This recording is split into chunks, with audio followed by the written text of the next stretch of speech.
दोस्तों नमस्कार। आज फिर एक कहानी के साथ, कहानी छोटी लेकिन सीख बड़ी, और सीख वही महान जो जीवन में उतर जाए, और ज्ञान वही श्रेष्ठ जिससे जीवन संवर जाए। ऐसी ही जीवन को संवारने वाली एक कहानी। एक राजा था। राजा भी बड़ा धार्मिक, प्रजा के हित में बहुत सारे कार्य किया करता था। एक दिन उसे स्वप्न आया कि उसे अंधे लोगों की मदद करनी चाहिए, और उस स्वप्न के बाद उसकी यह इच्छा जाग गई कि वह प्रतिदिन अब 100 अंधों को खीर या कोई भोजन खिलाया करेगा। और इस बात को ठानकर वह पहले ही दिन खीर बनवाता है। अब उस खीर में एक छिपकली गिर जाती है, और पकते समय ही वह छिपकली गिर जाती है, और वह उसके शरीर की जो विषाक्तता थी वह उस खीर में आ जाती है। और अगले दिन जब ये 100 अंधे उस खीर को खाते हैं तो 100 के 100 मृत हो जाते हैं। एक साथ 100 अंधे के मृत होने का दुख राजा के हृदय में इतना भीतर तक जाता है कि वह राजपाट छोड़कर इसके पश्चाताप के लिए मार्ग ढूंढने लगते हैं कि किस तरह मैं अपने इस किए गए पाप कर्म का प्रायश्चित करूं। और वे गांव दर गांव, जंगल दर जंगल घूमते रहते हैं। एक रात वे एक ऐसे गांव में पहुंचते हैं जहां अंधेरा हो गया रहता है, उन्हें आगे का रास्ता नहीं सुझाई देता है। तभी वहां चौपाल में कुछ लोग बैठे हुए होते हैं। अब यह चौपाल के पास में जाता है, और यह राजा जो वेश बदला हुआ रहता है वह चौपाल में बैठे हुए लोगों से पूछता है कि यहाँ कोई क्या धार्मिक घर है जहाँ पर मैं रात बिता सकूं, फिर मैं कल सुबह तड़के ही निकल जाऊंगा। तब वहाँ पे चौपाल पे बैठे हुए लोग सुझाते हैं कि इस गांव के दूसरे छोर पर एक भाई और बहन रहते हैं। वे दोनों ध्यान साधना पर बहुत प्रवीण हैं, और उसकी बहन तो इतनी प्रवीण है कि वह भविष्य और भूत भी जान सकती है। और बहुत सारे लोग अपनी समस्या को लेकर उसके पास जाते हैं। तुम उस घर पर चले जाओ, वह तुम्हारे लिए श्रेष्ठ रहेगा। अब राजा बताए हुए पते पर पहुंचता है, और दोनों भाई बहनों से पूछता है कि मैं रास्ता भटक गया हूं, और मैं अपने जीवन में मैंने कुछ पाप कर्म किए हैं, उसके प्रायश्चित के तौर पर मैं अपने जीवन को अब उस तरह से गुजार रहा हूं कि मैं कहीं वह प्रायश्चित ढूंढ सकूं। तब यह भाई बहन बहुत सहर्ष खुशी के साथ बोलते हैं कि आप यहाँ रुक सकते हैं, आपकी भोजन वगैरह की व्यवस्था हम कर देते हैं, और आप कल सुबह नाश्ता करके ही यहाँ से निकलिएगा। तब राजा खुश हो जाता है कि उसे एक रात आश्रय के लिए मिला। अब यह जो बहन है यह तड़के ब्रह्म मुहूर्त में उठ जाया करती थी, उठकर ध्यान साधना पर लग जाती थी, थोड़ा सा अपने शरीर को व्यायाम कराती थी, उसके बाद में ध्यान पर बैठती थी। और इस दिन ऐसा हुआ कि यह ध्यान पर लंबे बैठे रही। बहुत देर हो गई, भाई भी प्रतीक्षा कर रहा था कि सुबह की नाश्ता मिले, मुसाफिर आया हुआ है उसे भी नाश्ता कराकर भेजना है, और बहन का ध्यान है कि आज खत्म ही नहीं हो रहा है। यह बहन ध्यान खत्म करके 2-2.5 घंटे बाद वापस आती है। तब भाई पूछता है कि बहन, आज तुमने ध्यान में बहुत विलंब कर दिया, मुसाफिर यहाँ ठहरा हुआ है, उसे वापस भी जाना है। तब बहन कहती है कि मामला ही कुछ ऐसा था, मुझे ध्यान में धर्मराज का दरबार दिखने लगा। वहां दिखा कि एक राजा ने 100 अंधों को विष का भोजन देकर उनको मृत कर दिया।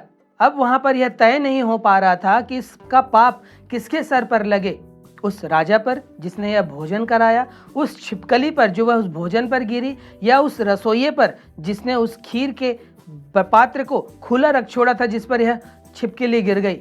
यह दोष तय नहीं हो पा रहा था। तब राजा की उत्सुकता बढ़ जाती है, क्योंकि यह बात तो उसी के बारे में हो रही थी। तब यह पूछता है उस बहन से कि फिर क्या निर्णय हुआ, का किसके सर पर पाप लादा गया। तब बहन कहती है, जो ध्यान पर बैठी थी, कि वह तय नहीं हो पाया, और यह बात कल तक के लिए टाल दी गई है कि कल इसका निर्णय लिया जाएगा। तब राजा की उत्सुकता बढ़ जाती है कि बात तो मेरी ही है, और मैं इसी का समाधान तो ढूंढ रहा हूँ। तब यह दोनों भाई बहनों से गुजारिश करता है कि क्या मैं आज का दिन भी यहाँ रुक सकता हूँ। भाई बहन आपस में बातचीत करते हैं, और खुशी के साथ, क्योंकि सच्चे दिल वाले दोनों भाई बहन थे, ध्यान करने वाले लोग थे, भोलापन था, कोई छल फरेब नहीं था, वे रुकने को बोल देते हैं। राजा बहुत खुश हो जाता है। अब जब राजा खुश हो जाता है तो उधर चौपाल पर बहुत सारी बातें होने लगती हैं। चौपाल पे वे जो लोग बैठे थे वहाँ पर वे तरह तरह की बातें करने लगते हैं, और चौपाल में और भी लोग आ जाते हैं जो अब इस राजा के बारे में कई तरह की बातें करने लगते हैं कि जवान लड़की को देखकर, सुंदर लड़की को देखकर उसका मन डोल गया है। अब वह लड़की को पाने के चक्कर पे वहाँ रुक गया है। नहीं तो उसने तो कल कहा था कि वह तड़के सुबह ही निकल जाएगा, उसे कहीं और आगे जाना है, लेकिन वह आज भी रुक गया। और दिन भर चौपाल में उस वेश बदले हुए राजा के बारे में ही तरह तरह की बातें की जाने लगी। जैसा अमूमन होता है कि कोई घटना हमारे सामने आती है, हम हर किसी का चरित्र ही गिराने लग जाते हैं, वही उस वेश बदले हुए राजा के साथ भी होने लगा कि उसके चरित्र ही डोल गया है, वह चरित्र का ऐसा है, अब वह यहाँ से लड़की लेकर ही भागेगा। इस तरह की तमाम बातें और भी कई मनगढ़ंत बातें की जाने लगी। अब दूसरा दिन सुबह हुआ, लड़की फिर ध्यान पर बैठी। अब ध्यान से वह तुरंत बाहर आ गई, जो उसका डेली शेड्यूल था उसके अनुसार वह उतने ही समय पर निकल आई। तब ये भाई और राजा ने दोनों ने पूछा कि आज तो तुम ध्यान से जल्दी उठ गई, समय पर उठ गई, क्या निर्णय रहा धर्मराज के यहाँ? तब यह लड़की मुस्कुराते हुए कहती है कि राजा का जो दोस्त था, राजा का जो पाप था, वो तो चौपाल में बैठे हमारे लोगों ने ही अपने सर पर ले लिया। राजा पूरी तरह दोष मुक्त हो गया, क्योंकि चौपाल में जिस तरह की बातें हुई, जिस तरह के चरित्र पर लांछन लगाया गया, जिस तरह की चुगली की गई, जिस तरह का गुण दोष बताया जाने लगा, ये चौपाल में बैठे हुए सारे लोगों ने उस राजा के पाप को अपने सर पर ले लिया। और वह राजा और कोई नहीं, हमारे घर पर ठहरा हुआ यह मुसाफिर ही है, जो अपने पाप के प्रायश्चित में, जिसने सोचा कि उसके हाथ यह पाप हुआ है और उसके प्रायश्चित में यह घूम रहा है। तब राजा मुस्कुराता और कहता है कि यह वास्तविक है। तब यह लड़की जो समझाती है कि राजन, आपकी नीयत सच्ची थी, आप तो मदद करना चाहते थे, आप लोगों का भला करना चाहते थे। यह प्रकृति का एक खेल था कि वह छिपकली उस पर गिर गई और 100 लोग मृत हो गए। इसमें आपका दोष नहीं था, न रसोइये का दोष था, न उस छिपकली का दोष था। लेकिन ये जो चौपाल में बैठे हुए लोग थे, इन्होंने आपके इस हल्के फुल्के दोष को भी अपने सर पर ले लिया। अतः दोष मुक्त होकर आप वापस अपने राजकाज को संभालिए। आप जैसा योग्य शासक ही इस राज्य की समृद्धि का कारण है, और आप वापस जाइए और अपने मन से सारे पाप को, सारे प्रायश्चित को भूलकर अपने राजकाज, अपने धार्मिक कृत्यों में अपने आप को लगा दीजिए। अब राजा वहां से बहुत खुश होकर वापस लौटता है और कई वर्षों तक अपने राज्य शासन को करता है। तो दोस्तों, देखा किस प्रकार दूसरों की बुराई करने पर, निंदा करने पर हमारे सर वह पाप आता है। आपकी भी निंदा बहुत लोग करते हैं, तो आपको तो खुश होने की जरूरत है कि वे आपका पाप अपने सर पर ले रहे हैं। लेकिन क्या यह पाप मैं कर रहा हूं? यह अवलोकन करने की जरूरत है। और अगर यह पाप मैं कर रहा हूं, किसी के साथ में अगर बातचीत कर रहा हूं और मैं तीसरे व्यक्ति को ला रहा हूं, उसके गुण दोष को मैं बता रहा हूं, उसके गुण दोष को बताकर अपनी लाइन को लंबी करने की कोशिश कर रहा हूं, तो यह गलत हो जाएगा।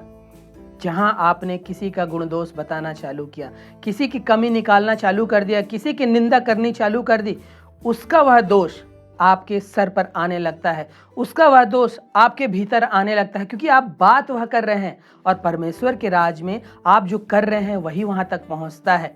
आपने बात बुराई की तो परमेश्वर यह मानता है कि उस बुराई में आप लिप्त हैं। अतः सावधान हो जाइए, आपके मुख से क्या निकल रहा है। किसी तीसरे व्यक्ति के बारे में बात कर रहे हैं ना, तो उसमें एक तो अच्छाई होगी, उस एक अच्छाई के बारे में बात करिए, तो फिर देखिए उसकी वह अच्छाई आपके चरित्र में आने लग जाएगी। और जब अपनी आदत आप ऐसे बनाते हैं कि आप दूसरों की केवल तारीफ ही करते हैं, तब आप जनप्रिय होने लगते हैं, आप सर्वप्रिय होने लगते हैं। तो इस आदत को अभी और अभी अपनाइए। दूसरों की अगर बुराई करते हैं, भाभी ननद की बुराई कर रही है, सास बहू की बुराई कर रही है, बहू सास की बुराई कर रही है, एक पड़ोसी दूसरे पड़ोसी की बुराई कर रहा है, भारत पाकिस्तान की बुराई कर रहा है, पाकिस्तान भारत की बुराई कर रहा है, क्या इससे कुछ मिलने वाला है? अपनी लकीर को लंबा करने पर ध्यान दीजिए। दूसरों की लकीर को छोटा करके आप बड़े नहीं बन सकते।